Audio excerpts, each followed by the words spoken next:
donarem algunes dades referents a Vilafranca, però sobretot volem parlar de polítiques municipals, polítiques educatives que ens ajudin a acabar o a reduir la segregació escolar i avançar cap a una equitat educativa, que és l'objectiu. Per això hem convidat el Miquel Àngel Gassomba. Ell és professor de Pedagogia de la Universitat Autònoma de Barcelona i, a més, és el coordinador de la sectorial d'educació de Catalunya en Comú. Per tant, és una persona que ha treballat aquests temes i que ens pot explicar i ajudar a reflexionar sobre aquestes qüestions.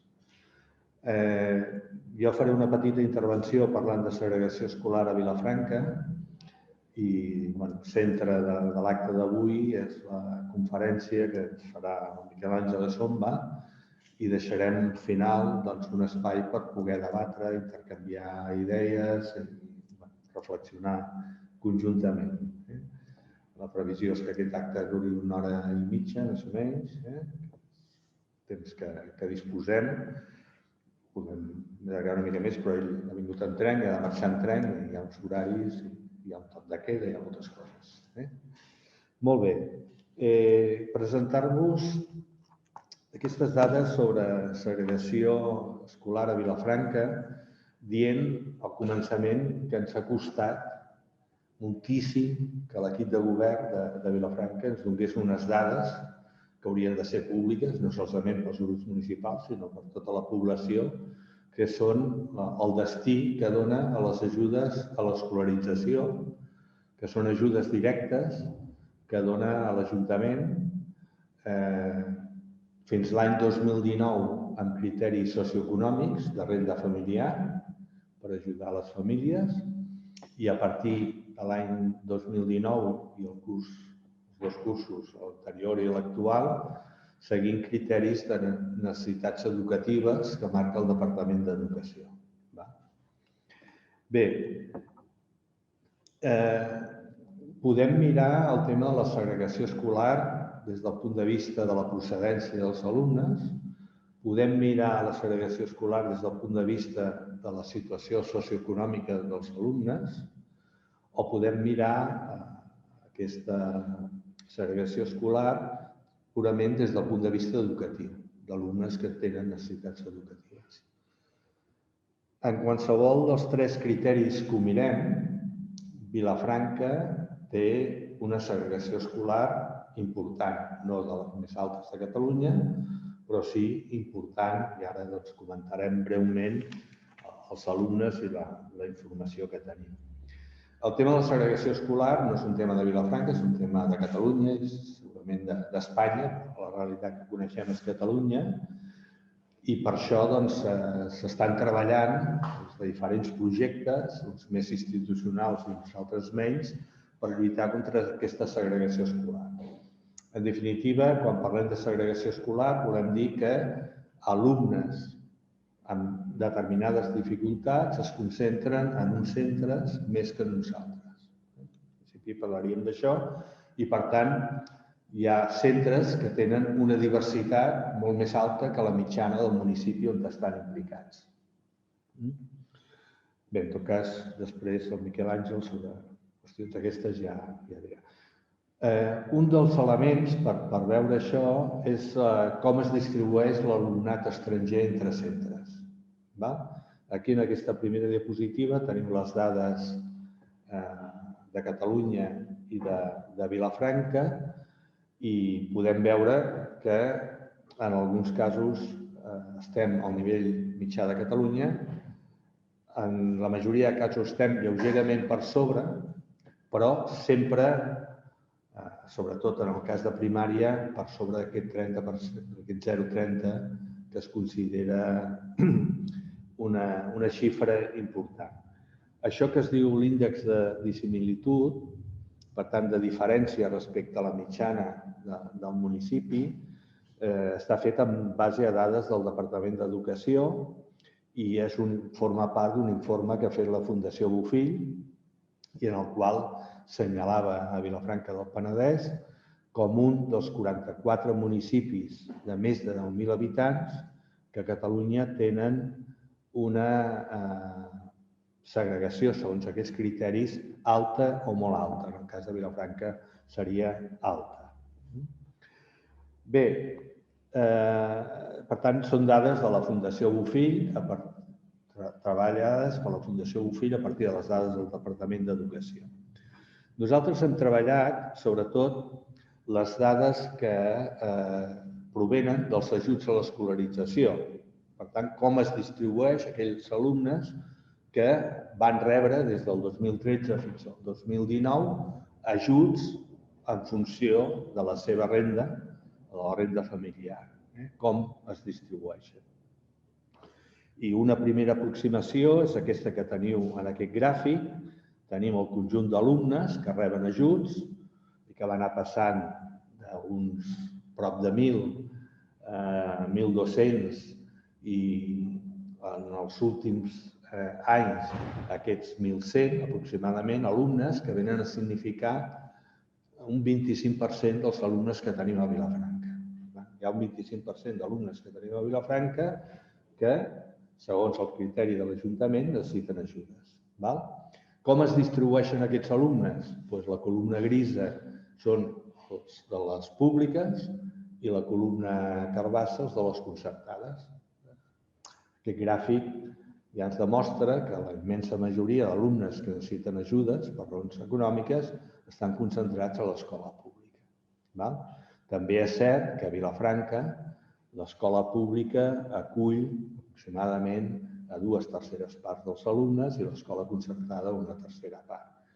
Per tant, el problema no és que hi hagi una diferència, sinó que aquesta diferència és superior al percentatge d'alumnes. Per tant, això vol dir que els alumnes amb problemes o procedents de famílies socioeconòmiques dèbils es concentren a l'escola pública. I, a més, aquesta concentració, segons aquests criteris, s'ha agreujat, ha augmentat més aquesta concentració en l'escola pública que en l'escola concertada.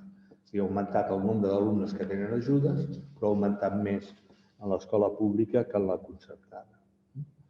Bé, la mitjana d'alumnes que necessiten atenció econòmica per part de l'Ajuntament, segons els criteris que hi havia anteriorment, arriba en alguns casos a la meitat del total d'alumnes que hi ha en aquella escola. Mentre que la mitjana d'escoles privades, concertades, que tenen alumnes amb dificultats i, per tant, reben ajuts, sovint no passa del 10% dels alumnes. En alguns casos és del 5% o del 4%.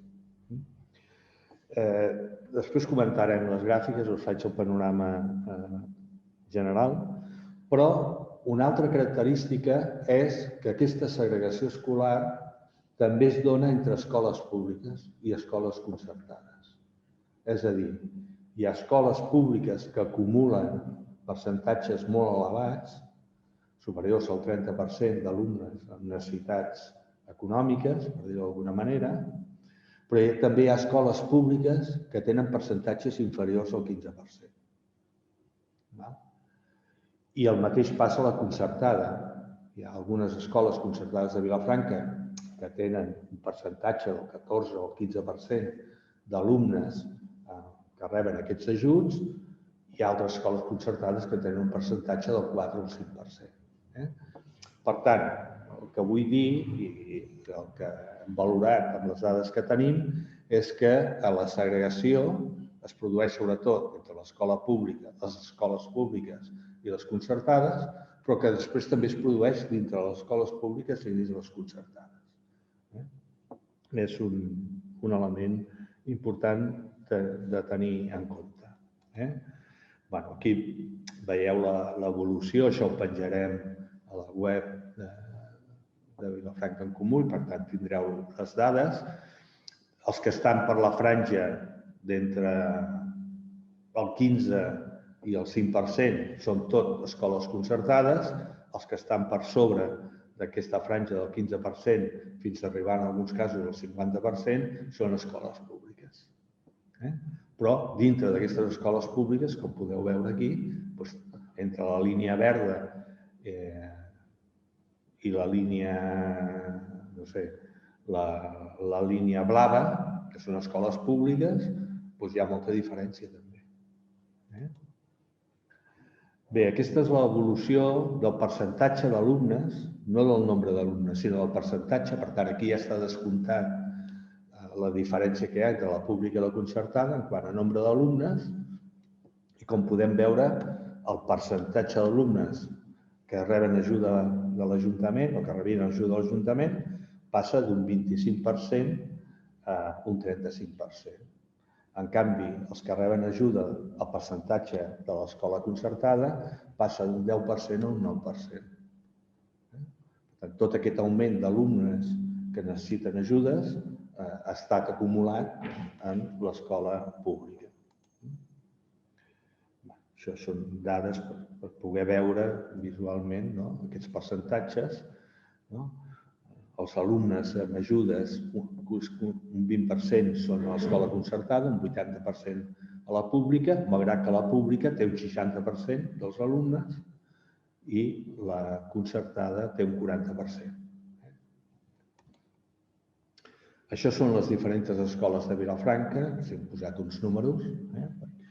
Com es pot veure, tot el grup de les 6 escoles públiques, els percentatges estan del 20% al 50% i, en canvi, totes les concertades estan del 10%, el 7%, el 8%, el 9%. Per tant, una diferència, però, repeteixo, també dins de cada sector hi ha diferències. Aquest seria una mica el resum de l'últim any que tenim dades, entre escoles concertades, alumnes, percentatge d'alumnes que tenen ajudes per raons econòmiques a la concertada i percentatge d'alumnes que el tenen a la pública. Bé, tal com us he dit, i amb això acabo, l'equip de govern va decidir canviar els criteris que donava aquests ajuts a l'escolarització. Aquests ajuts a l'escolarització, l'equip del govern invertia 160.000 euros i atenien a 1.400 alumnes, amb els criteris socioeconòmics.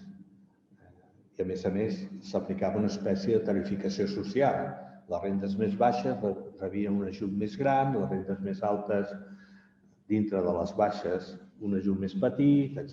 Era un sistema interessant, però que portava moltes complicacions a l'equip de govern i a la regidoria i van decidir canviar-lo per un sistema més fàcil, que era agafar els alumnes que la Generalitat, el Departament d'Educació, determina com de necessitats educatives. Necessitats educatives especials, B, caràcter socioeconòmic. La distribució de com es reparteixen els alumnes que tenen necessitats educatives redueix la segregació, perquè dins de l'escola concertada, sobretot hi ha 2 escoles que en tenen un percentatge important, però en conjunt continua sent a l'escola pública la que acumula més alumnes de necessitats educatives. D'acord? Per què va fer aquest canvi de criteri l'equip de govern? Fonamentalment per 2 raons. Una, perquè ells neguen la segregació escolar i, per tant, prefereixen distribuir els recursos en educació de forma igualitària entre tots els alumnes, independentment de quina és la seva situació, i a l'hora d'agafar un criteri, agafen el criteri educatiu. Això vol dir que aquests alumnes amb necessitats econòmiques o amb famílies amb necessitats econòmiques que van bé ja no estan aquí, ja no reben l'ajuda, perquè el criteri passa a ser educatiu i no socioeconòmic. Amb això, l'Ajuntament ha passat de subvencionar o d'ajudar a 1.400 alumnes a subvencionar-ne només, segons les dades que ens va donar, a 622, menys de la meitat. Això vol dir que prop de 800 alumnes s'han quedat sense aquesta ajuda. I això vol dir que l'Ajuntament, en aquestes ajudes, s'ha estalviat 90.000 euros, perquè ara en paga en total 70.000. Aquests altres no és que els dediqui a altres coses, els dedica a temes d'educació, però per tothom. Perquè, segons el criteri de l'equip de govern, els principals objectius que té l'equip de govern en educació són la millora de l'èxit educatiu i la reducció de l'abandonament escolar prematur. Aquests dos objectius lloables no es poden afrontar si no s'afronta primer la segregació escolar. Si no afrontem primer la segregació escolar, no tindrem èxit educatiu ni reduirem substancialment l'abandonament escolar, perquè molt o una part de l'abandonament escolar es fonamenta en la segregació que es produeix a les escoles. Per tant, ahir vam tenir un altre ple en què des de Vilafranca en Comú vam presentar una altra moció que, lògicament, l'equip de govern no ens va voler aprovar perquè ja fan tot el que diem i el que no fan i diem és perquè no s'ha de fer, per tant, no hi ha cap criteri. Li vam dir a la regidora que si es podia explicar per quin motiu han refusat ajudes del Departament d'Educació per millorar l'equitat. Va dir que aquestes ajudes ja arribaven, li vam haver de dir que arribaven a les escoles que ho demanen, però no al conjunt de la població.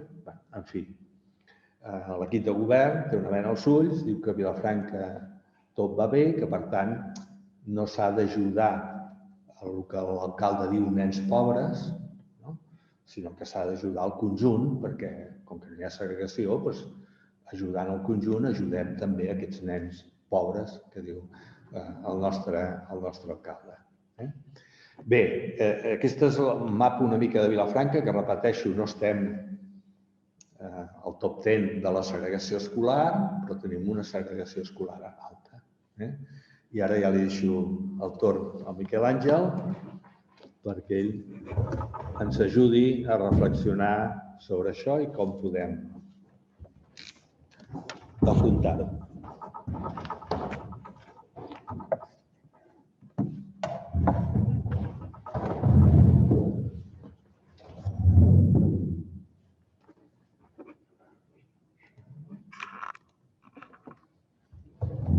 Molt bé, doncs moltes gràcies, Ramon.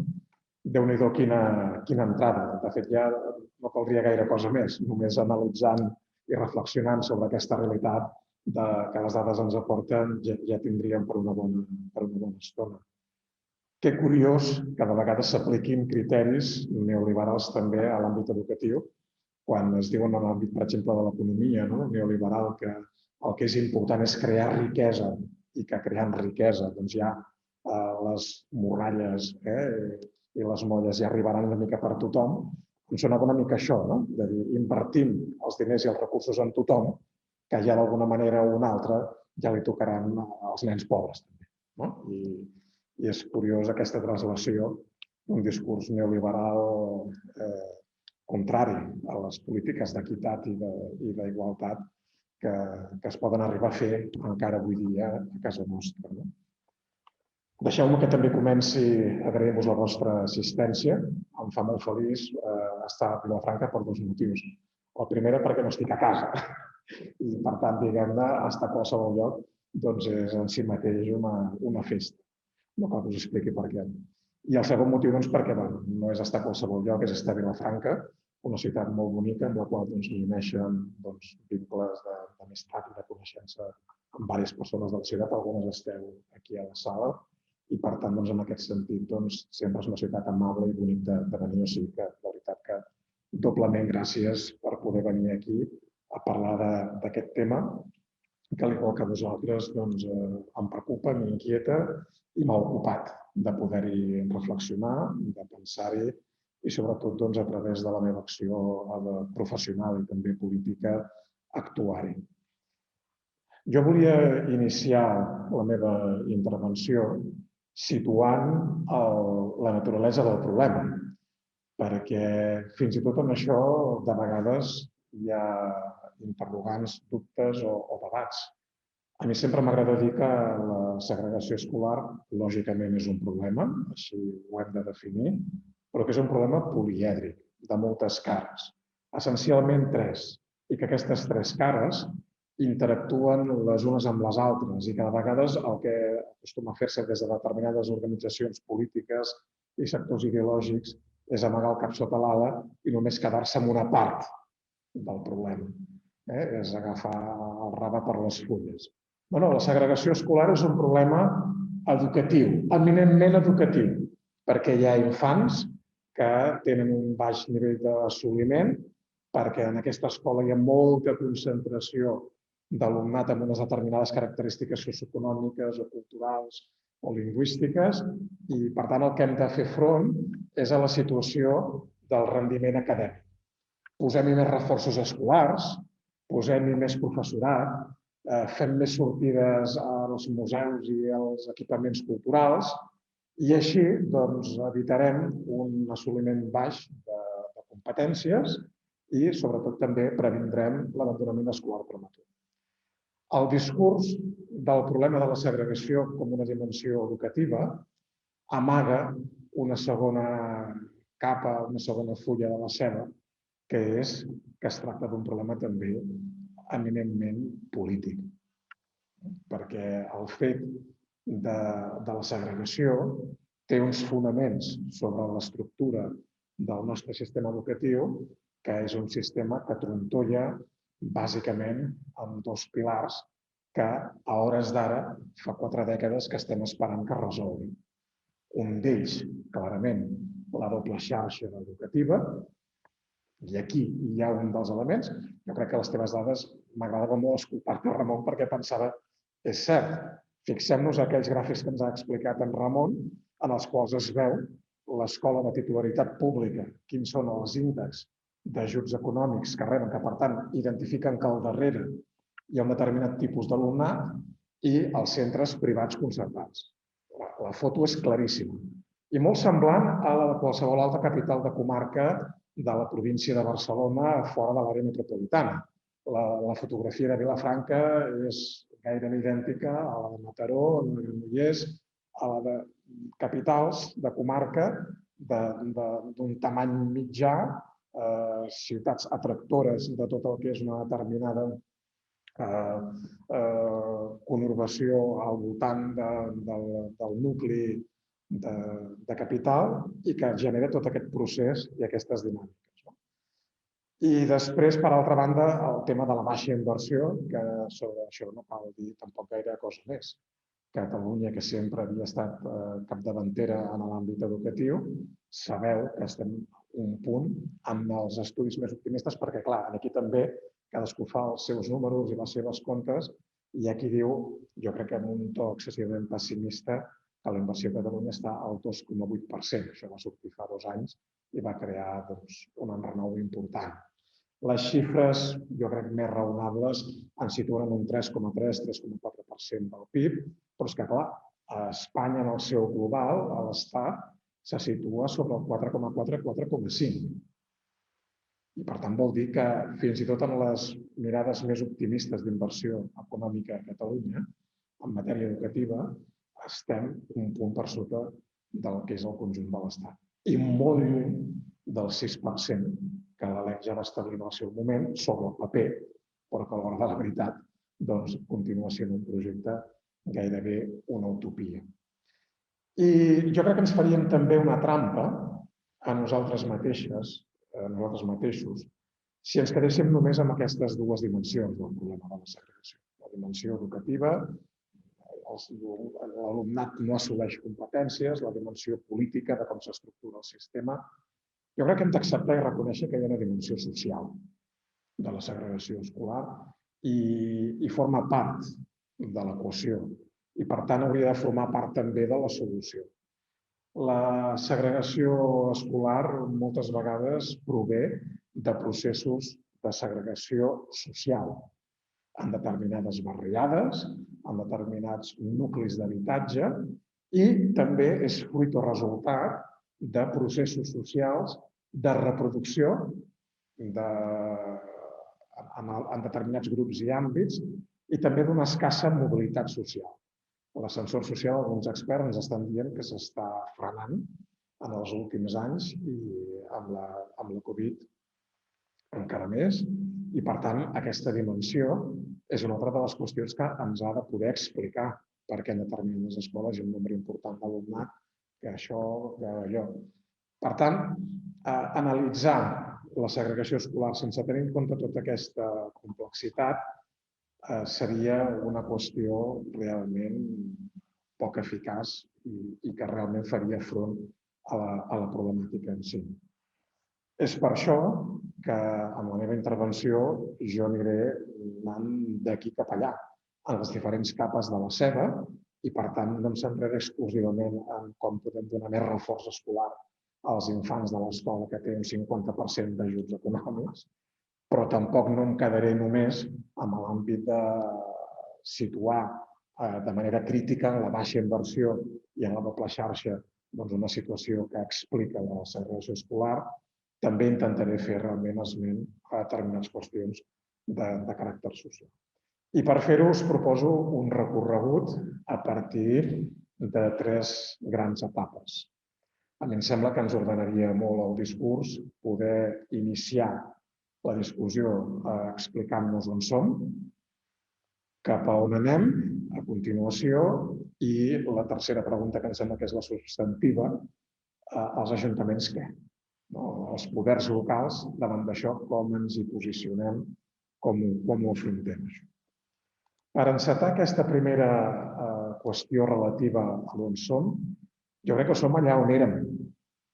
El 2009, la llei d'educació ja va disposar normativament un dibuix en el qual la segregació era una prioritat com a problema a combatre i s'hi disposaven normativament les qüestions essencials per poder-hi, les mesures essencials per poder-hi fer front.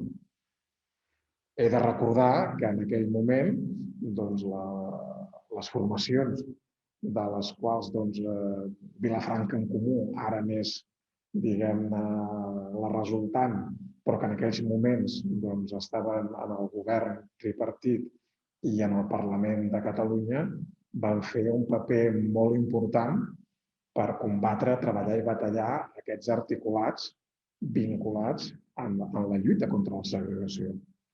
Per exemple, en l'àmbit de deixar molt clar, en l'article 43, que ha d'haver-hi un principi de corresponsabilització de tothom en el Servei d'Educació de Catalunya per tal de tenir una escolarització equilibrada de l'alumnat, o que no s'havia de contradir o posar en tensió l'equitat i l'excel·lència, que no calia escollir, sinó que el que calia era articular l'equitat i l'excel·lència perquè la qualitat s'entenia des d'aquesta lògica. El conseller del moment, Ernest Maragall, ho explicava així en el seu discurs i la pràctica legislativa així ho va reflectir.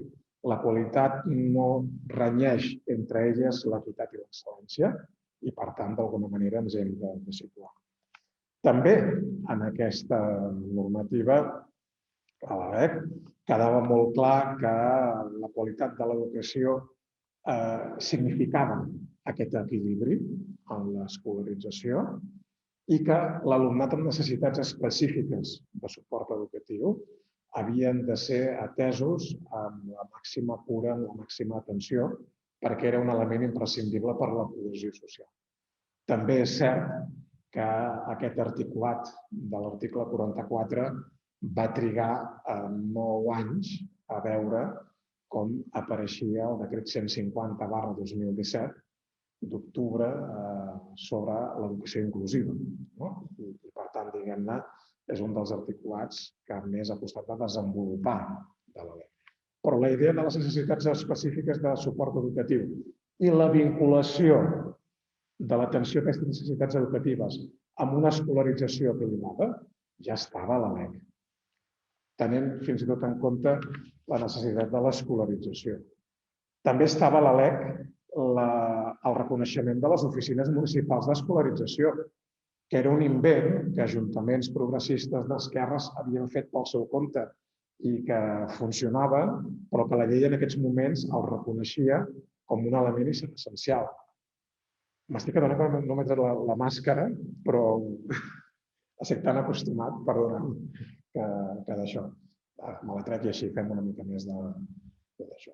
Per tant, les oficines municipals d'escolarització són un instrument que reconeix la LEC i que, a més, dona la possibilitat que puguin ser els instruments per gestionar la informació, la tramitació de les sol·licituds, definir les àrees d'influència i situar la coordinació de les comissions de garanties d'admissió.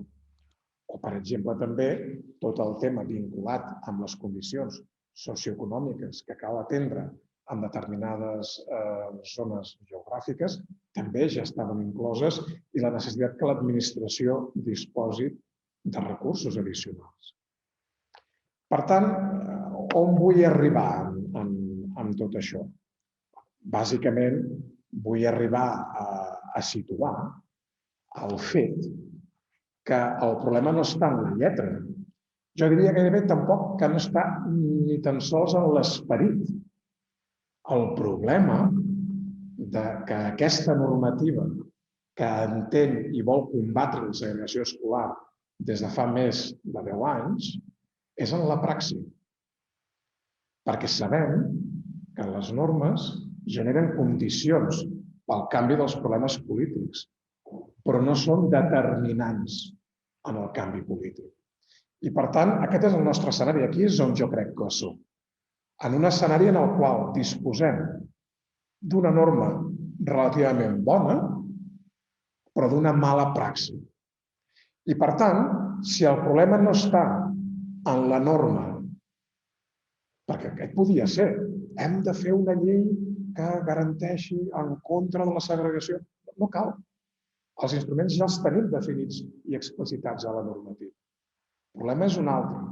I, per tant, si el problema no és la norma, a grosso modo, que ja després veurem detalls, però si el problema no és la norma a grosso modo, sinó que el problema és la praxi, el que ens enfrontem estratègicament des de la política no és a la creació d'una comissió parlamentària perquè hi hagi una llei educativa contra la segregació.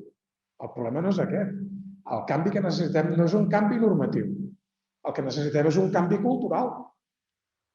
I el canvi cultural necessita d'unes determinades normes, però no només d'unes normes per poder-se produir. I al meu entendre aquest és l'enfocament que hem de fer en el que seria el combat contra la segregació. He agafat alguns exemples del que és aquest canvi cultural que necessitem i com d'alguna manera el canvi normatiu ha de poder fer o acompanyar la generació d'aquest canvi cultural. Perquè la pregunta que ens hem de fer és aquesta. Com transformem valors, mentalitats des d'actuacions polítiques? I posava alguns exemples que segur que us sonaran.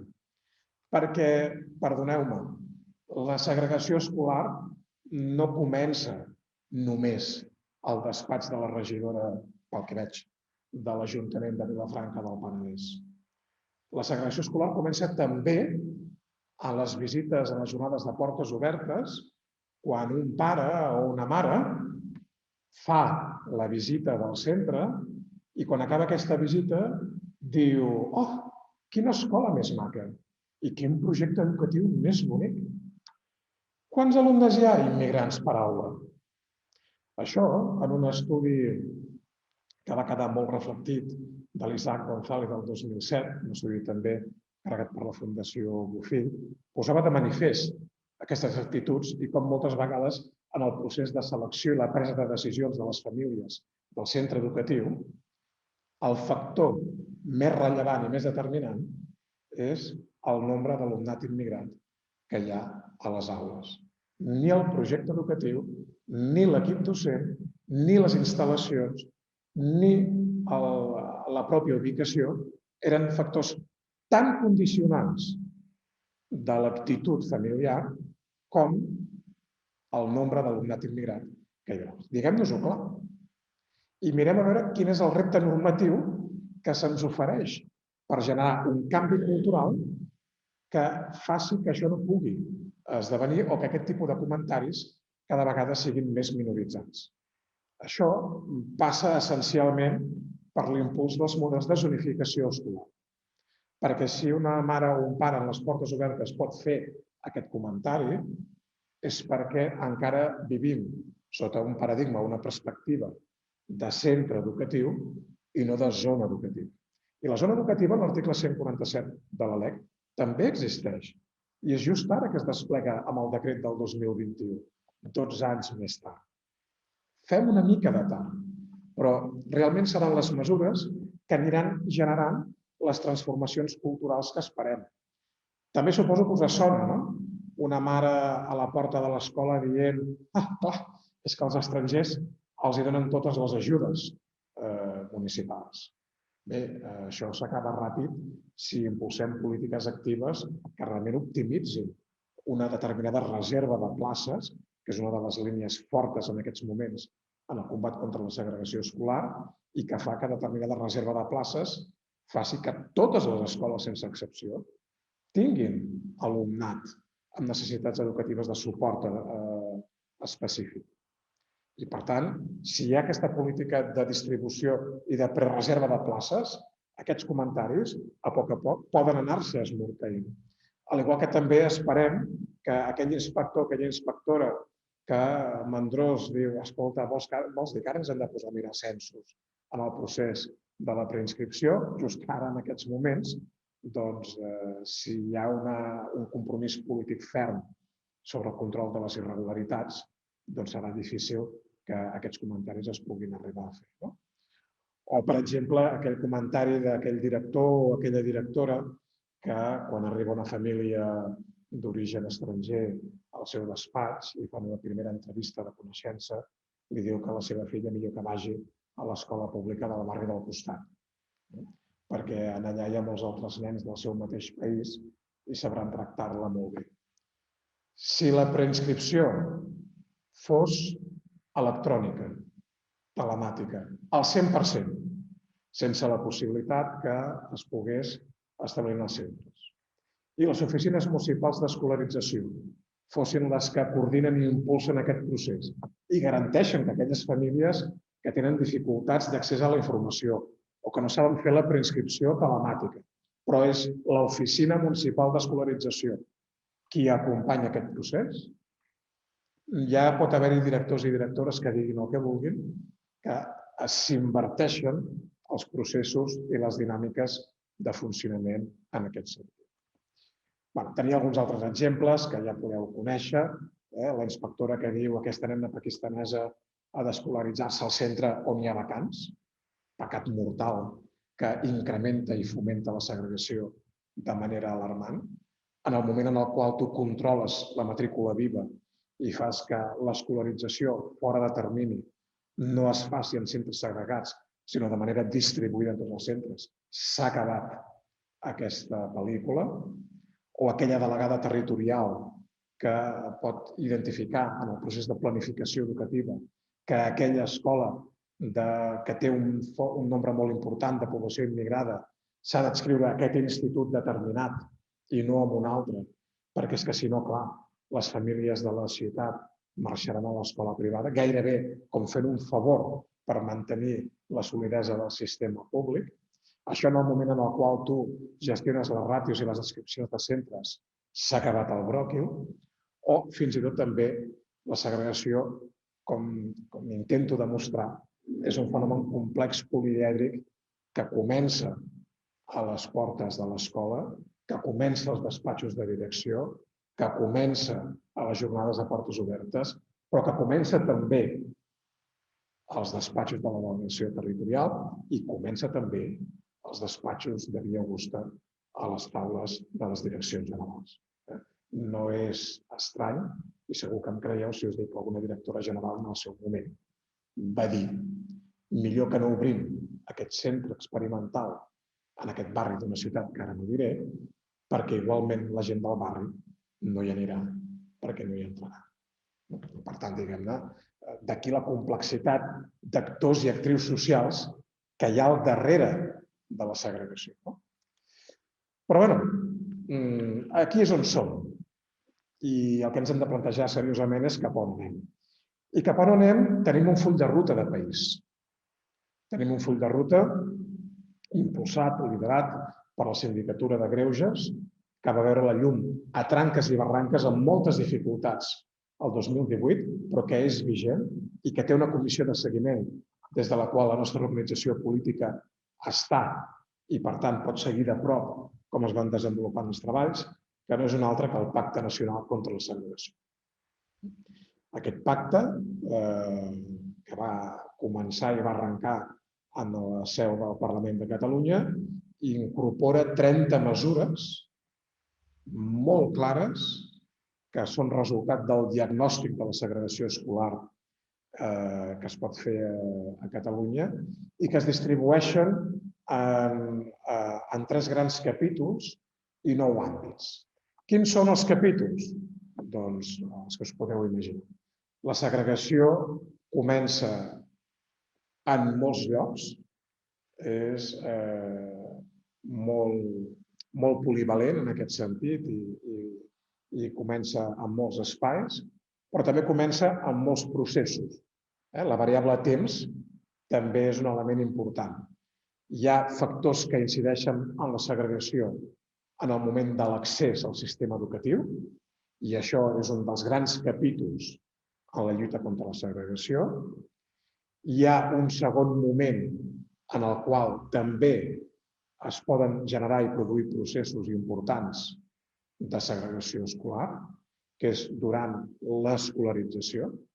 És a dir, es pot produir el fet que durant els processos d'accés al sistema educatiu es lluiti i es controli bé la segregació escolar, però que en canvi després es descontroli durant els processos d'escolarització. I tampoc no ens oblidem del moment de la promoció, del moment de la sortida d'una etapa educativa o de canvi de centre, un moment de màxima hipersensibilitat en el qual potser hem estat treballant molt bé en el combat contra la segregació, en l'accés i l'escolarització, però en el moment de la promoció i del canvi d'etapa de centre educatiu, en allà tornem a caure en l'abisme de la segregació. Per tant, el dibuix de la seqüència temporal en el combat contra la segregació és important i, com us dic, els 9 àmbits del pacte i les 30 mesures que s'incorporen en aquests 9 àmbits van en aquesta direcció. Quins són aquests àmbits? El primer d'ells, l'aprovació d'un nou decret d'admissió. Aquesta va ser la prioritat número 1 en la lluita contra la segregació. Necessitem un altre decret. I aquest decret es va aprovar en Consell de Govern, en funcions, però igualment de vàlid, el passat 16 de febrer del 2021. És un decret que en aquests moments té 2 mesos de vida, però que ja està en marxa. I bona part de les seves mesures ja compten per aquest procés de preinscripció 2021-2022, perquè ja es va fer amb aquesta, com dic, previsió de poder-hi treballar. Per tant, prioritat número 1, disposar d'un instrument normatiu que acabi de polir i de desplegar i desenvolupar allò que ja la LEC el 2009 identificava, però que encara no havia tingut temps de posar-se a damunt de la taula, en marxa. Segona qüestió molt directament vinculada amb això, la programació, perquè us vull recordar que el decret 11/2021 és el decret sobre l'admissió de l'alumnat, però també és el decret sobre la programació de l'oferta educativa. De les dues coses, perquè en la lluita contra la segregació no les pots dissociar. Tercer àmbit del Pacte Nacional contra la Segregació. Protocol d'aprofitament de la reserva de places com una mesura d'escolarització equilibrada. Intervenció directa de l'administració que, bo i reconeixent la llibertat de l'acció de centre, que també ho hem de dir, reconeix la LEC, després veurem en quins termes, però que aquesta garantia del dret a poder identificar una preferència de centre és legal i normativa i, per tant, s'hi ha de respectar, però això no vol dir que l'administració no pugui ser proactiva i fer processos d'orientació i recomanació a determinades famílies en risc de segregació escolar per orientar el seu itinerari educatiu cap a uns centres o cap a un altre. A l'Ajuntament de Barcelona, en el qual vaig tenir responsabilitats polítiques fins al 2019, durant el mandat 15-19, vam experimentar amb aquesta política i us he de dir que funciona i que de manera bastant significativa recondueix els processos de segregació escolar en els territoris concrets. I, per tant, aquest és un àmbit important i és una mesura que aquí a Vilafranca, en tot cas ja m'ho explicareu durant el debat, valdria la pena observar si la teniu present o no i en quina mesura. Acords locals. Ja aquí el pacte comença a posar deures als ajuntaments, perquè el pacte està signat per tots els ajuntaments, Vilafranca també, amb població superior a 10.000 habitants. I, de fet, d'alguna manera, aquesta signatura del pacte posa de manifest la corresponsabilitat que abans us identificava de la LEC, en aquest sentit. Per tant, d'alguna forma, la promoció d'acords locals en l'àmbit municipal entre centres per tal, diguem-ne, de combatre la segregació i promoure una escolarització equilibrada ha de tenir en l'Ajuntament un protagonista principal, un protagonista essencial. També el pacte ens recorda un àmbit, i hi ha diverses mesures en el sentit de com s'ha de promoure la informació a les famílies, perquè moltes vegades la segregació també neix en aquest procés, en aquest sistema d'informació a les famílies. Lògicament, el tema del finançament, a l'àmbit 6 és l'àmbit que concentra més mesures. De les 30 mesures del pacte, 8 són dedicades concretament a aquest àmbit 6 del finançament, perquè realment la lluita contra la segregació és una lluita que requereix de recursos per poder-se fer i poder obtenir èxits. I també el pacte no deixa de banda la necessitat de fomentar i promoure projectes educatius que siguin compromesos amb l'equitat. No sempre trobem projectes educatius de centre en els quals hi hagi aquest compromís. La necessitat d'abordar els itineraris, per això que us deia de la promoció. Malament treballarem si garantim que totes les escoles públiques de primària de Vilafranca treballen contra la segregació, però en el moment de passar a l'institut, tota aquella feina es desmunta perquè tenim una política d'instituts segregats. Aleshores, diguem-ne, els itineraris de primària i secundària, sobretot en l'àmbit públic, és un element de màxima preocupació en el pacte i tot això genera una política d'adscripcions que el decret de programació d'oferta educativa intenta fer. I l'últim àmbit, però no per això menys important, tot allò que té a veure amb les mesures de suport a centres amb una composició social esclarida. És a dir, tot el contrari que pel que abans comentava Ramon està fent en aquests moments l'Ajuntament de Vilafranca del Penedès. Vilafranca del Penedès ha restat 90.000 euros en ajuts específics a l'alumnat que més ho necessita econòmicament, doncs el Pacte Nacional per l'Educació va en direcció contrària. Us ho dic perquè seria interessant potser en un ple recordar-li a l'alcalde que li agraden tant els nens pobres i les nenes pobres, que ha signat un pacte en el qual diu el contrari del que està fent. I, per tant, jo crec que agafar el pacte i utilitzar-lo com a instrument polític és un element, jo crec, d'oposició molt interessant que està en les vostres mans. Però va, entrem en la teca, entrem en la matèria, que és per això que ens hem conjurat avui de veure'ns a la tarda, que és dir, va, seguim parlant en profunditat dels ajuntaments, què fan o què poden fer. I aquí jo vull dir-vos que el desplegament del pacte en l'àmbit local, com veieu, és un dels elements prioritaris, és un dels elements centrals. El 21 de març, és que no fa ni un mes, perquè avui, no sé, avui just, 21 d'abril.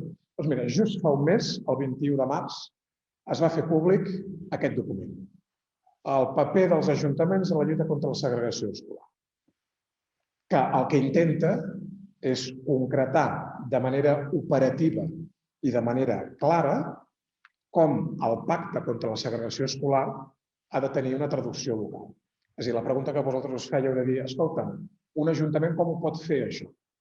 Doncs el pacte ja ha proveït un instrument de 90 pàgines, penjat en PDF i que us podeu descarregar ara mateix, si voleu, en el vostre dispositiu mòbil, que ho explica.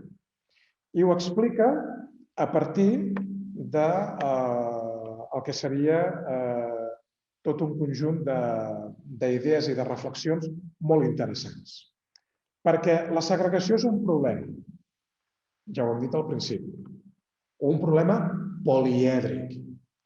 I com a problema, no és d'aquells problemes que amb el pas del temps s'anirà solucionant sol.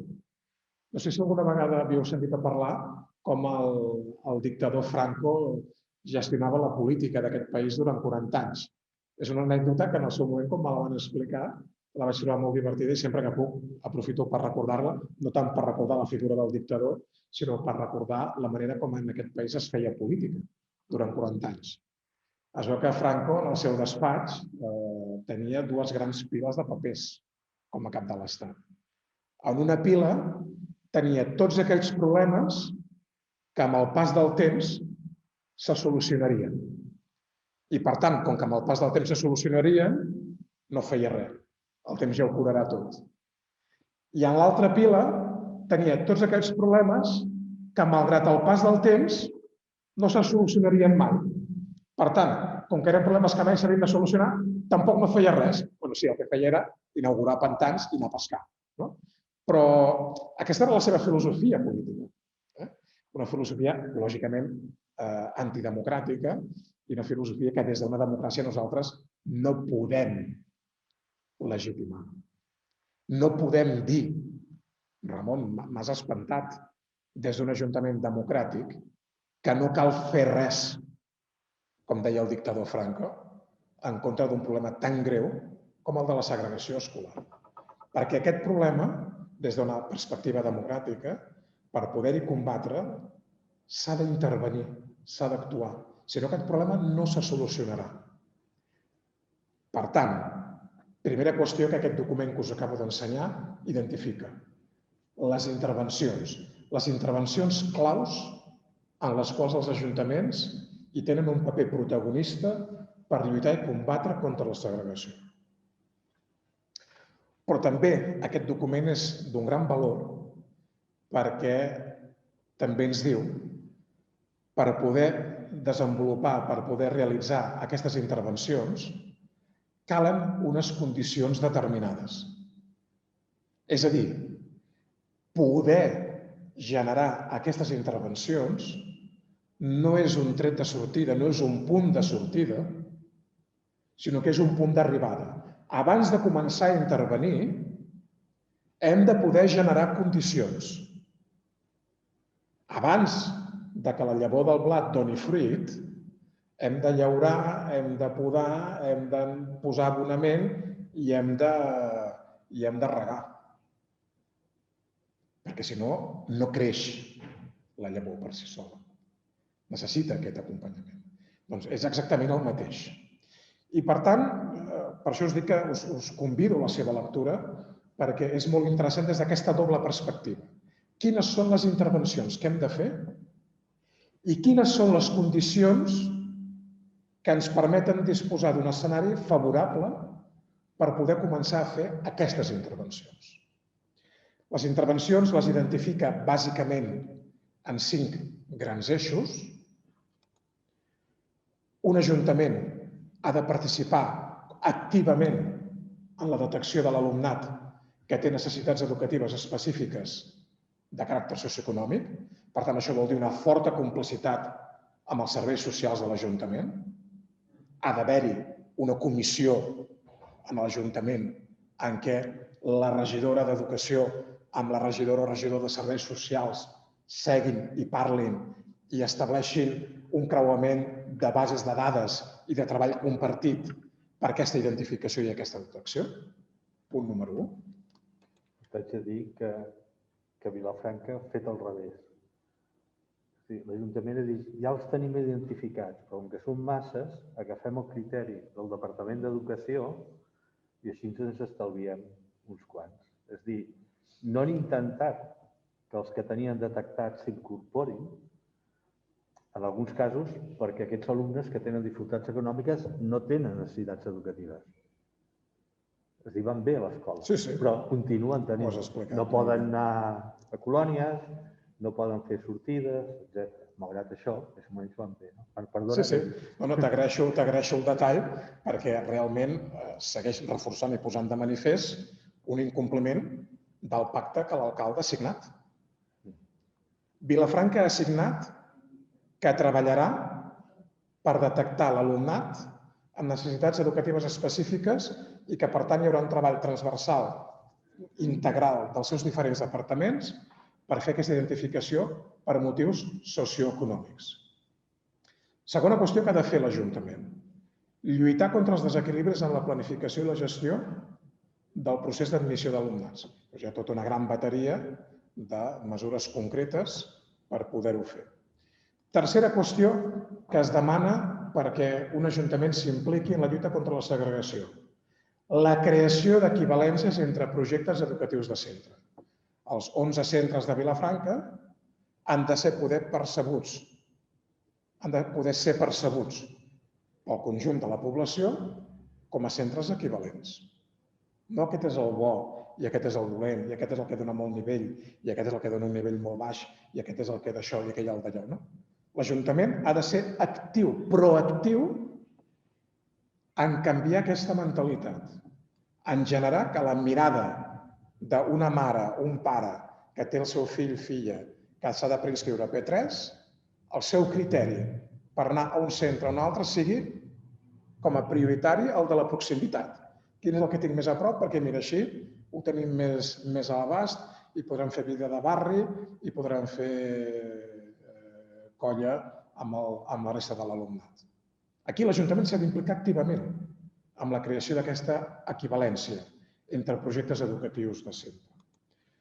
Quarta qüestió, que l'Ajuntament ha de ser molt protagonista, la vinculació dels centres amb el seu entorn i la resta de centres. L'Ajuntament, a través del Consell Escolar de Ciutat. Ara cada vegada més en diem els Consells Educatius de Ciutat, més que escolars, però a través dels seus Consells Escolars o Educatius de Ciutat, a través dels projectes educatius de ciutat, a través dels plans educatius d'entorn, ha de generar aquesta xarxa de cada centre amb l'entorn, però també entre centres, teixint xarxa. I l'Ajuntament en això ha de ser protagonista, perquè és qui millor coneix el seu territori.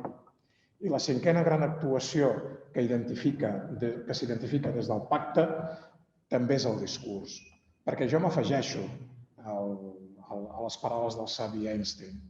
No hi ha millor pràctica que un bon discurs, que una bona teoria, perquè el discurs orienta després la teva actuació. Si tu parles de nens pobres, està molt clar cap on anirà la teva actuació política. Molt diferent de si tu parles de nens i nenes en un context socioeconòmic desfavorit. Les paraules fan la cosa. I, per tant, hi ha un treball polític de discurs que també s'ha de treballar i, quan convé, si no va en la sintonia en la lluita contra la segregació, s'ha de denunciar. I quines són les condicions que situa aquest document que jo segueixo dient-vos que us convido a llegir? Doncs les condicions, la primera, que hi hagi voluntat política. Aquest document ho diu molt clar. Si no hi ha voluntat política, persones, estructures que creguin que la segregació és un problema, que és un problema complex, polièdric, i que ha d'haver-hi un pla per acabar amb ella, ja podem plegar. Ja podem plegar. La segona qüestió, la proactivitat. La proactivitat vol dir no esperar a dir és que ens agradaria tant fer coses, però és que no tenim recursos, és que ens falta de tot, és que no sabem com ho podem fer. La teoria de la queixa, el discurs del lament. Si aquest és el discurs, poc podrem fer amb el combat contra la segregació. Proactivitat, és a dir, aprofitem allò que ja tenim. Aprofitem aquells recursos de què disposem, perquè segur que barrejats de manera diferent poden donar un producte també diferent. Jo puc tenir ous, oli, sal i patates i em poden sortir uns ous estrellats, una truita de patata o verdura bullida amb un rajolí. I, per tant, diguem-ne, no és el mateix plat. No és el mateix plat. Cal una visió sistèmica, aquesta mirada polièdrica complexa. També cal molta estabilitat, amplada de mires. Jo ara governo la ciutat, però qui em diu el 2023 qui la governarà? Per tant, he de tenir la capacitat d'establir un pacte de ciutat, un pacte local en aquesta lògica que em permeti donar continuïtat a les mesures i les accions que hi ha. Fermesa, perquè, com us dic, la lluita contra la segregació és la lluita per un canvi cultural. I els canvis culturals són molt difícils perquè la població, la ciutadania en general, també les polítiques per a la ciutadania en general, manifesta moltes resistències. I moltes vegades aquestes resistències generen por en la política, en el polític, que ha de prendre decisions i que té por de que segons quina decisió pren, després l'oposició ho pugui fer servir i perdi vots en les següents eleccions. Si no hi ha aquesta mirada d'altura, si no hi ha aquesta fermesa, no hi ha combat possible contra la segregació com a condició. També parla de la corresponsabilitat, lògicament, i per últim una mirada analítica, la importància de l'avaluació, la importància de les dades. M'agradaria saber, Ramon, si el vostre alcalde i la regidora coneixen en profunditat les dades que tu avui has presentat. M'agradaria saber-ho. Les coneixen perquè les donen ells. Quan els hi demanes i quan acudeixes al GAI, perquè hem tingut que acudir a la GAI, l'organisme de la Generalitat, perquè ens donés aquestes dades en 2 anys diferents. Per la llei de transparència. Les dades les tenen, segurament no les han treballat prou com les hem treballat nosaltres per arribar a aquestes conclusions. Perquè ells, tal com t'ofereixen les dades, te les ofereixen de manera conjunta i la seva conclusió era amb 160.000 euros ajudàvem a 1.400 alumnes, ara aquests 160.000 ajudem a 100.000 alumnes, que són tots, perquè els distribuïm entre tots. Per tant, des de la seva lògica, és aplastat. No compleixen cap d'aquests criteris. Doncs aquests són els criteris que després d'un estudi amb molta seriositat en aquells municipis on sí que hi ha baixes taxes de segregació, s'han identificat com les 7 condicions de bona pràctica per tal de poder emprendre les mesures anteriorment descrites. És a dir, que l'anàlisi és, escolti'm, si vostè ara va a un ajuntament on hi ha un índex molt baix de segregació, quines són les 7 condicions que es donen? Aquestes 7. Però clar, jo us deia, el nostre decret 11/2021 de 16 de febrer, de 17 de febrer es va publicar l'endemà, és en aquests moments l'instrument que tenim a les nostres mans, especialment en l'àmbit local, per poder fer front. I sabeu què passa amb aquest decret? Vaig a fer un exercici, vaig a fer una prova amb vosaltres. Què hi veieu aquí? Què hi veieu en aquesta imatge? Ho veieu una cara? I per allà hi ha algú que diu es veu una cara. Però per aquí una companya ha dit una persona que toca el saxo.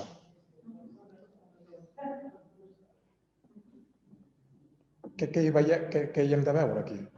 O la cara o la persona que toca el saxo? Doncs aquest decret és aquesta imatge. És un decret que quan tu te'l llegeixes, políticament, una formació com la nostra hi pot estar en general d'acord. El problema d'aquest decret és que depèn de qui el miri i voldrà veure una cara i depèn de qui el miri i voldrà veure una persona tocant el saxo. Per tant, és un decret que es mou en l'àmbit de la discrecionalitat de qui l'hagi de gestionar. I si bé la lletra doncs te la pot comprar tant una formació d'esquerres com la nostra, com ara una formació de centre, una formació liberal, dependrà de la política o el polític que interpreti la lletra que pugui anar cap a una banda o cap a una altra. I aquí és on jo crec que tenim la feina des de les organitzacions polítiques que creiem seriosament en el combat contra la segregació, com és el cas de Catalunya en Comú, i entenc que de Vilafranca en Comú, per òsmosi, per tal de fer front a que la lectura que fem de la lletra del decret sigui una lectura des d'una política d'esquerres i no una lectura des d'una política conservadora. I per tant, jo aquí, que soc mestre i m'agrada posar deures, jo us poso deures, si voleu. Us encomano deures, els deures dels 12 treballs d'Hèrcules que avui dia un ajuntament a Catalunya hauria de posar-se com a deures si realment vol garantir i preservar que la lectura que es fa de la lletra del decret és una lectura realment des d'una política d'esquerres i no d'una política conservadora. Perquè mireu, us poso ja un primer exemple dels 12 treballs d'Hèrcules, els 12 exemples en els quals les oposicions d'esquerres hauran d'estar molt amatents en els seus governs municipals. El decret, per exemple, és un decret que jo no sé per què institueix o empara la llibertat d'elecció de centre. Perquè el concepte de llibertat d'elecció de centre no hi consta en la LEC. La LEC, a l'article 46, parla del respecte en el dret d'elecció, que no és el mateix que la llibertat d'elecció de centre. I, per tant, aquest decret fa un pas més enllà del que podria ser en si mateix allà on es queda la llei. La llei, tímidament, ens parla del respecte al dret a elecció, la qual cosa no vol dir garantir el dret a elecció. En canvi, el decret fa un pas més enllà i garanteix la llibertat d'elecció de centre, amb la qual cosa posa pals a les rodes a la possibilitat de totes les mesures que dèiem anteriorment, de reserva de places, de gestió de la distribució equilibrada, perquè al final atorga al subjecte individual, a l'individu, al ciutadà, a la ciutadana, l'última paraula. Quan normativament l'EC en mà no era necessari. I la LEC et donava una porta oberta d'interpretar què volia dir això, de respectar el dret a l'elecció. Per tant, primera qüestió. Segon treball d'Hèrcules. El decret estableix criteris per la delimitació de zones. Però resulta que l'article 4.4, la lletra F, ens diu que la delimitació de les zones ha de ser per combatre la segregació, per afavorir l'equitat, l'escolarització equilibrada, tot això molt bé, però ens diu taxativament que la delimitació de les zones ha de garantir la pluralitat educativa perquè les zones incloguin oferta pública i privada si existeixen ambdues titularitats a la zona. Per tant, preservant i reforçant i enfortint la doble xarxa. Ja heu vist que no hi ha hagut gran enrenou amb aquest decret per part de la bancada conservadora. No hi ha hagut un gran enrenou. Ara suposo que a poc anireu veient i entenem per què.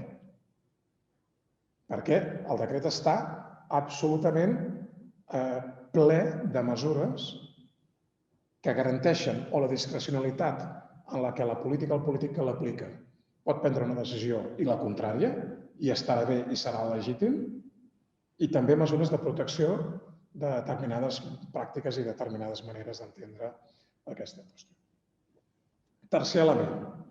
Hi ha una qüestió molt particular que és el fet de l'asimetria que potencialment es pot dibuixar a partir d'aquest decret a l'hora de dissenyar zones educatives diferenciades per etapes obligatòries. És a dir, tu pots tenir una zona educativa de primària que no es correspongui amb una zona educativa de secundària.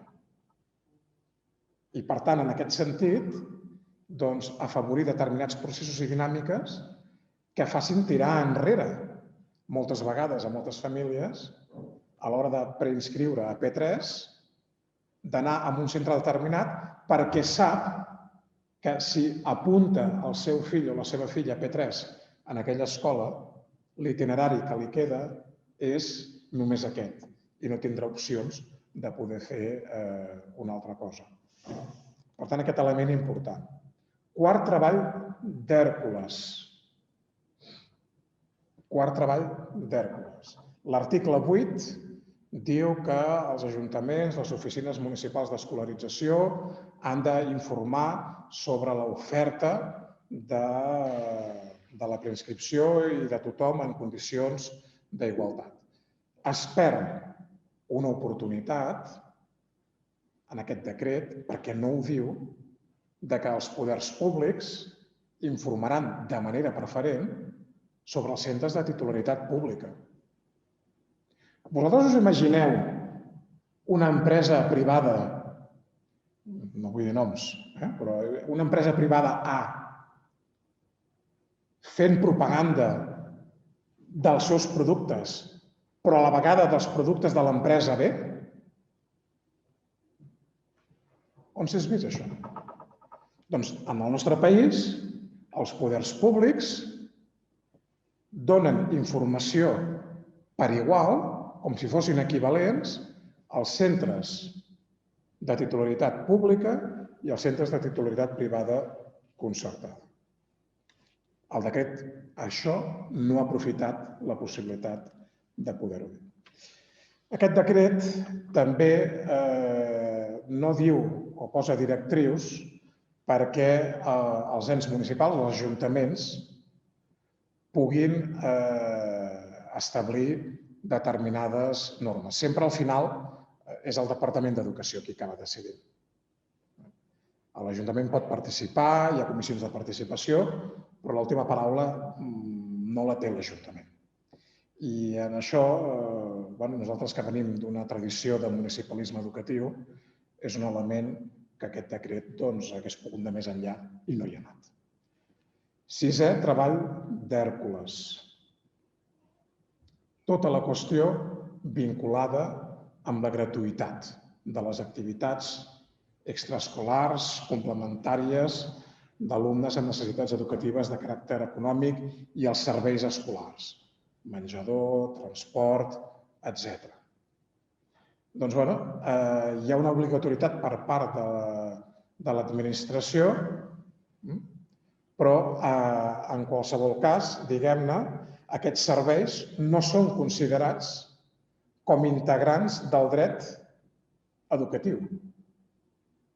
I, per tant, deixa la porta oberta a que hagi de ser l'Ajuntament qui ho hagi de finançar. Quan tu ara vas a la Generalitat i li dius, escolta, paga'm les beques menjador, paga'm les extraescolars, paga'm això, quan va a un ajuntament, i diu, escolti'm, és que això no forma part del dret integral a l'educació i, per tant, diguem-ne, jo no tinc l'obligació de donar gratuïtat a aquests elements. Setè treball d'Hèrcules. Hi haurà taules locals de planificació, presidides per l'alcalde i el delegat territorial o delegada territorial. Què teniu aquí, delegat o delegada? Tenim aquí un delegat o delegada territorial de Barcelona Comarca. Què és, un delegat o una delegada? És un delegat. Doncs escolta, hi haurà la taula en breu, durant el 2021, es constituirà la taula local de planificació de Vilafranca del Penedès, copresidida per l'alcalde i el delegat territorial o en qui delegui, potser l'inspector de zona. D'acord?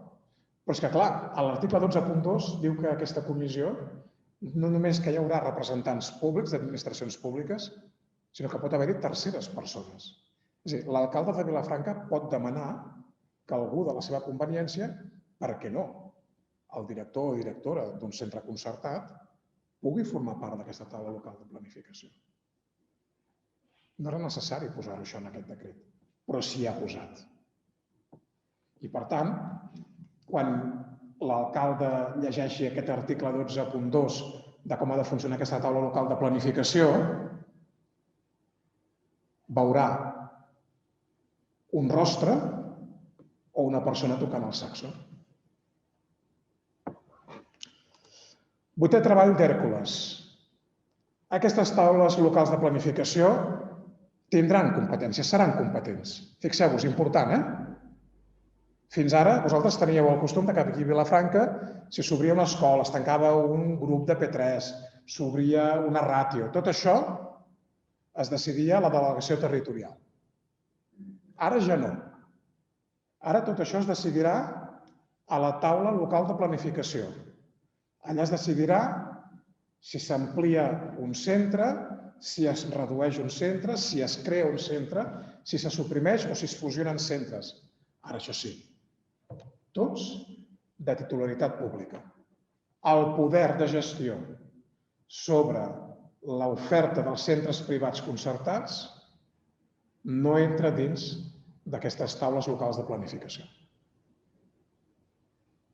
I, per tant, ens podrem trobar governs municipals que creuen en l'educació pública, que volen enfortir l'educació pública, que voldran crear centres de titularitat pública, voldran ampliar grups i des d'aquesta taula local de planificació treballaran per aconseguir-ho, però també tindrem al nostre país governs municipals i alcaldes i alcaldesses que en aquesta taula local de planificació proposaran reduir grups als centres de titularitat pública, proposaran suprimir centres de titularitat pública o línies de titularitat pública per afavorir una presumpta pluralitat de titularitats, en definitiva, per garantir la continuïtat i la preservació de la doble xarxa.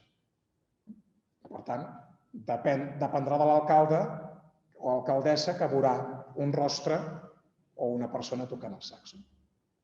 És així. Novè treball d'Hèrcules. Les taules locals de planificació podran crear comissions de participació i aquestes comissions de participació podran tenir altres funcions que puguin delegar les taules locals. És a dir, les taules locals estan ben dissenyades en el decret, perquè, com dic, malgrat que dona aquesta coda i obre la porta que pugui haver una figura que no és de l'administració educativa, sí que diu que les taules locals de planificació ha de ser administració pública, 100%. Ajuntament, amb polítics i tècnics, Generalitat, polítics, delegada territorial, delegat territorial i tècnics, inspector, etc. Això està clar. No hi ha ningú privat excepte que hi ha aquesta porta que pugui haver una tercera persona. Però aquestes taules locals de planificació podran crear comissions de participació i en les comissions de participació sí que pot haver representació qui vulgui, del sector públic, del sector privat, de tot arreu. I a més es diu que aquestes comissions de participació podran desenvolupar qualsevol altra funció més enllà de les estrictament reconegudes. És a dir, ens podem trobar en un ajuntament, i seria perfectament legal, que en el marc de la seva taula local de planificació decideixi que delega la planificació educativa a la comissió de participació. Perquè és molt democràtic. I com que a la comissió de participació hi ha representació dels sectors privats i de tothom, doncs, o que delega o que la taula local de planificació assumeix la proposta que faci la comissió de participació. Això ho pot decidir la taula local de planificació. Ho diu el 15.1 del decret. 3 últims treballs d'Hèrcules, que heu d'estar molt atentes i atents i veure com es va desplegant, al meu entendre. Les OMEs, Oficines Municipals d'Escolarització. Oportunitat perduda. Diu que les OMEs, lògicament, perquè també ho diu la LEC, per tant això no és cap, diguem-ne, regal o brindis al sol, poden tramitar sol·licituds d'admissió. Però explícitament al 35.3 es continua protegint la possibilitat que la sol·licitud en el centre educatiu de primera opció es pugui portar en mà en el centre. I tampoc institueix que el procediment pugui ser 100% electrònic per norma. Per tant, tot queda com igual. Tot queda com igual. Aquí no s'avança. No retrocedeix, però tampoc s'avança. I, per tant, alerta també amb això. 11è treball d'Hèrcules. Important. Caldrà que hi hagi un informe sobre com impacta la proposta d'escolarització en la segregació. I aquest informe l'ha de fer la inspecció d'educació. Per tant, l'Ajuntament pot tenir possibilitats d'incidència en el que seria aquest espai, però, a més, també genera un sistema d'adscripcions, és a dir, que també, d'alguna manera, s'estableix la necessitat que un alumne que a primària ha anat a un centre públic pugui gaudir d'una plaça en un centre públic també quan passa a la secundària obligatòria. Per tant, aquest és un element molt important que ha de poder constar en aquest informe d'inspecció i que aquí, des de la regidoria, es pot fer molta feina. I l'últim treball d'Hèrcules, el decret institueix una opció, una possibilitat, que és la de fer preinscripció única per zona educativa. És a dir, que en comptes que cada centre pugui desenvolupar el seu propi procés de preinscripció i pugui anar recollint, podem dir, no, en aquest territori, en aquesta zona, hi ha preinscripció única i ho concentrem tot a l'Oficina Municipal d'Escolarització. L'article 62 del decret ho permet. Això, lògicament, és una mesura excepcional, és una mesura potent en aquelles zones on hi ha un gran risc, un alt risc d'exclusió social i educativa, i pot ser una bona mesura de lluita contra la segregació. El problema és que el decret diu que si es fa preinscripció única de zona educativa, amb tot el que això implica, només compet als centres de titularitat pública. Els centres concertats es poden desmarcar d'aquesta preinscripció única. I, per tant, tot el valor i la potència que podria tenir si pogués ser aplicable a tots els centres sostinguts amb fons públics, no només els de titularitat pública, s'escola per l'aigüera. I, per tant, diguem-ne, una oportunitat també perduda. Bé, jo crec que aquests són els 12 punts calents. Aquests són els 12 punts calents que des dels diferents ajuntaments i les oposicions d'esquerres haurem d'estar vetllant molt en el procés de desplegament de les mesures d'aquest decret tan recent, i allà és on ens juguem veure un rostre o una persona tocant el saxo.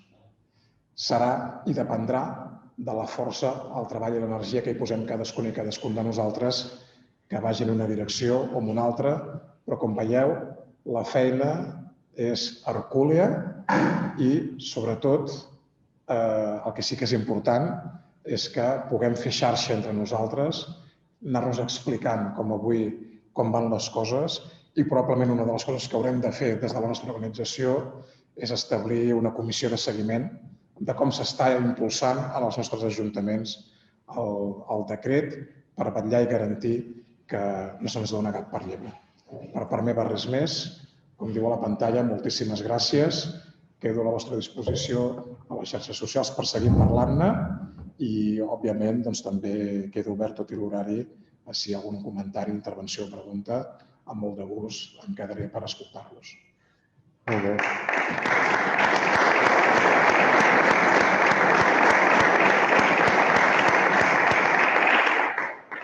Bé, molt bé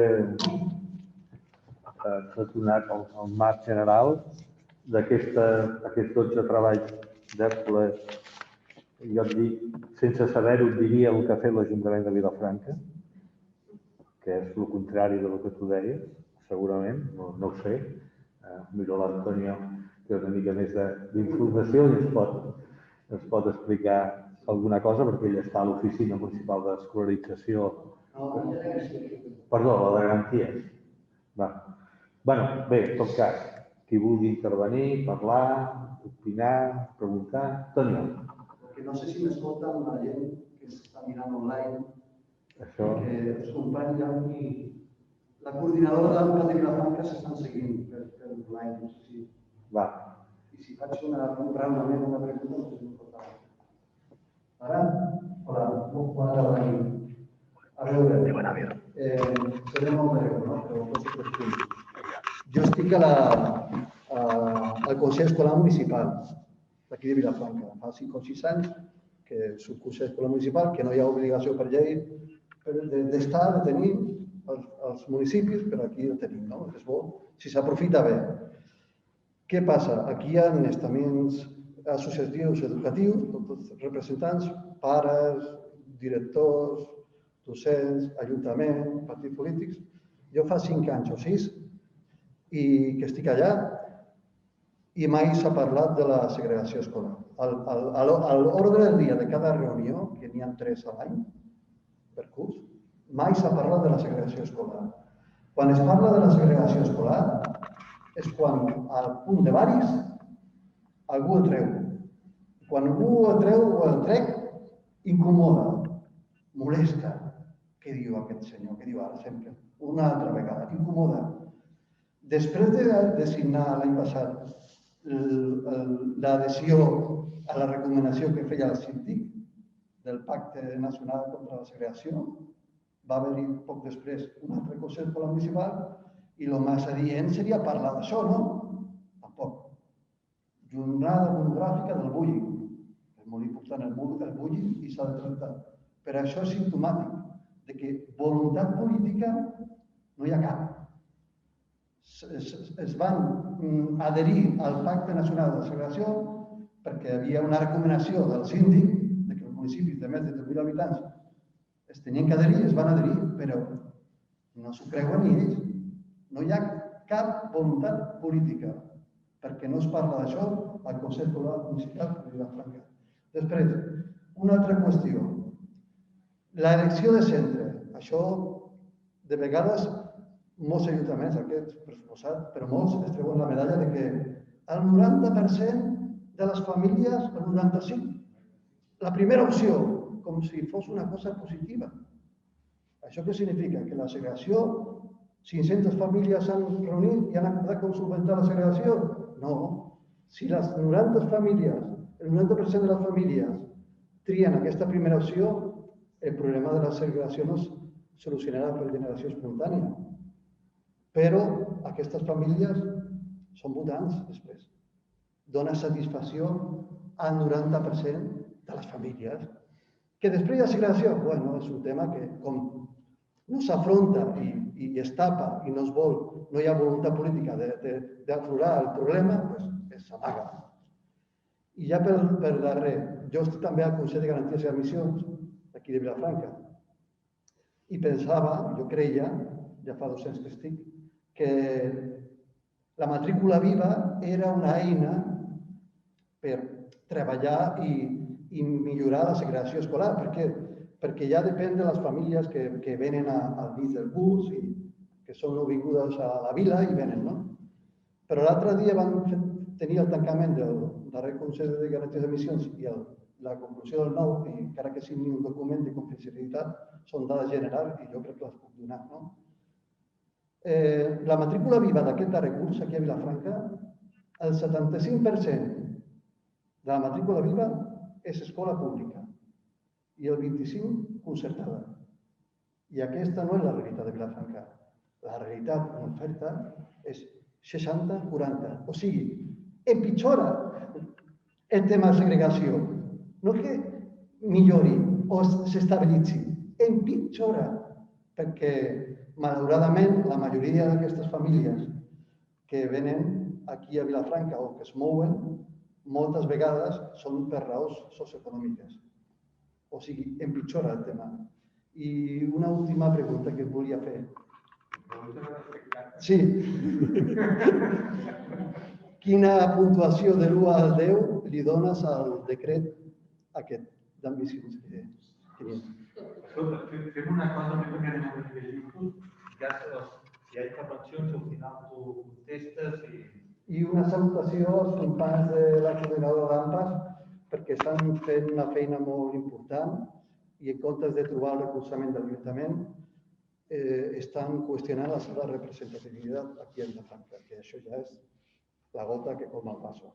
Moltes gràcies. Ahir al ple la regidora va dir textualment que ella es reuneix amb totes les AMPAs i no amb aquesta coordinadora que no és representativa de res. Va dir la regidora. És igual, ja està. Vale, vinga, qui més vol intervenir per preguntar o per dir qualsevol cosa? Vinga, endavant, Magda. Jo volia fer una pregunta una mica tècnica, però respecte a una mica lligant amb el que diu l'Antònia de la matrícula viva, això estaria lligat amb la reserva de places. Com veus, com tracta el tema de la reserva de places? Per què ho dic? Perquè crec que queda obert, queda aparentment, tal com tu deies, quan fas la lectura, quedes com satisfet, però, per exemple, a Vilafranca continua fent reserva de places de dos alumnes. I ha dit el Ramon que hi ha el 25% d'alumnes que necessiten ajuts econòmics. Per tant, la reserva hauria de ser prop del 25%.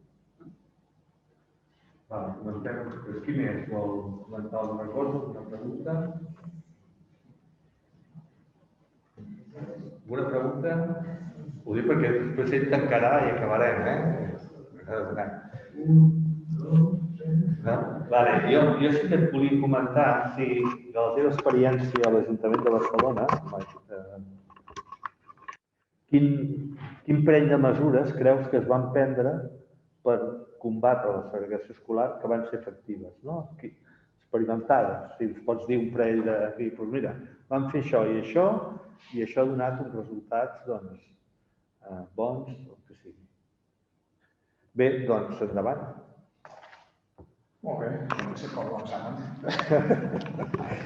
A veure, respecte a les primeres intervencions, doncs agrair-te que hagis aportat tota aquesta informació del que està passant aquí a la ciutat. També una salutació a totes les persones que en aquests moments des de les AMPAs ens estiguin escoltant. I la nota que jo li posaria en aquest decret és un 4,9. Crec que amb això ho dic tot. En relació amb el tema de reserva de places que plantejaves i que, de fet, jo crec que és una de les mesures que jo destacaria, de caràcter més normatiu, és un dels elements que nosaltres vam treballar més. El cert és que, en primer lloc, la gran dificultat va ser poder creuar bases de dades. És a dir, creuar les bases de serveis socials amb les bases de dades d'educació per tenir una radiografia global. La segona qüestió també va ser reduir resistències dels centres concertats.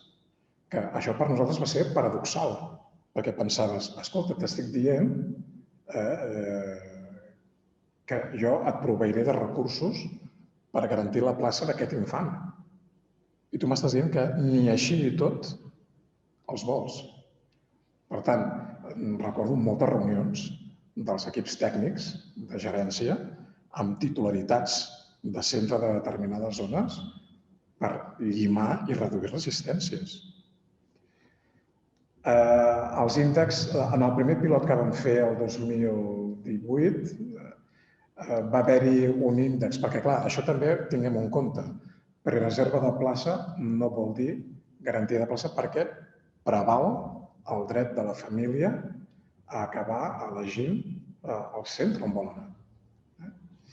I en aquest sentit, per exemple, recordo que en el pilot els percentatges d'èxit del primer any que ho vam fer eren propers entre el 60 i 70%. És a dir, hi havia més d'un 30% de famílies a les quals tu els havies adreçat una carta dient-li et recomanem que portis la teva criatura en aquest centre sap i t'està esperant si tu vols i a més, si hi vas, tindràs tots aquests serveis i recursos gratuïts i pagats i més d'un 30% de la població que rebia, diguem-ne, aquesta carta no hi acabava anant. És a dir, que també els processos d'acompanyament i d'orientació en aquest sentit, que són els que vam complementar i millorar el següent any, amb una carta no n'hi ha prou, són claus perquè això funcioni. Per tant, també és un treball des de moltes bandes. És a dir, has de treballar amb les titularitats dels centres concertats, has de treballar amb les mateixes famílies, has de treballar amb la pròpia resistència de la mateixa administració, has de treballar de forma transversal entre diferents departaments. Hi ha moltes tecles que s'han de treballar. I el que sí que és cert és que en el moment en el qual tot això es va posant en marxa i en solfa i funciona, comences a veure realment centres menys segregats, clarament, i una distribució més equilibrada de l'alumnat. Per tant, responc de manera doble perquè aquesta és una de les dues grans mesures que jo crec que més impacte van tenir, que sobretot el 2018 van donar molt a parlar, però va haver-hi una primera mesura que a l'estiu del 2015 vam emprendre i que es va perllongar al llarg de tot el que és el nostre mandat, que va ser l'increment d'inversió en dos aspectes claus. Un d'ells, el 0,3, perquè us vull recordar que Barcelona és l'únic ajuntament de Catalunya que no ha rebut encara des del 2011 i té un deute de 42 milions pendent de la Generalitat per finançar el 0,3 i amb beques de menjador. Amb beques de menjador. Quan en el 2015 va haver-hi, de les primeres mesures que es va prendre el juliol del 2015, va ser un paquet extraordinari de 8 milions per beques menjador. I la reacció immediata que va haver-hi de l'increment d'aquest import, que feia que molts alumnes invisibilitzats, que tenien problemes econòmics, però que, com que els topalls i els índexs per la consecució dels criteris de la beca eren tan alts i els recursos tan baixos que no hi entraven, doncs, quan es va poder produir aquest increment de beques i es va eixamplar a uns 26.000 alumnes les beques de menjador, us ho dic de memòria, jo me'n recordo en un consell escolar en els quals sí que parlàvem de segregació a Barcelona, que una directora es va aixecar i va dir vull agrair aquesta política d'increment de beques menjador perquè gràcies a això un munt de famílies en risc d'exclusió econòmica i també educativa comencen a deixar de ser absentistes per les tardes perquè poden portar la criatura al menjador i llavors ja el deixen perquè continuï fent classe a la tarda. Per tant, no només vam contribuir a reduir desigualtats econòmiques perquè aquelles famílies no havien d'aportar diners de menjar. No només vam incrementar la qualitat de l'alimentació d'infants que tenien un àpat de qualitat al dia, com a mínim de dilluns a divendres. No només totes aquestes coses, sinó que, a més, vam aconseguir amb aquest increment econòmic reduir l'absentisme de tarda gairebé a zero. Molt bé, mesures pràctiques i eficaces. Molt bé, doncs, moltes gràcies, Miquel Àngel, per la xerrada. Seguirem en contacte. El tema d'educació és un tema que preocupa especialment a Vilafranca en Comú. L'altre dia fèiem recompte, hem presentat 13 mocions sobre temes educatius, tant escolars com de lleure. Els pocs que han tingut la sort que siguin aprovats per unanimitat del ple no s'han dut a la pràctica i els altres ja directament no s'han votat en contra. Però bé, que és un tema que ens preocupa i que preocupa molta gent d'aquí a Vilafranca i sobretot l'objectiu de la xerrada d'avui era aquest, veure eines, veure elements, tal com has dit, el decret d'admissió ens obre unes portes que hem de saber aprofitar. Preguntarem a l'equip de govern com ha actuat, però estimem que la resposta serà que hem fet poca feina de la que podríem fer. Però bé, moltes gràcies i acabem aquí aquest acte.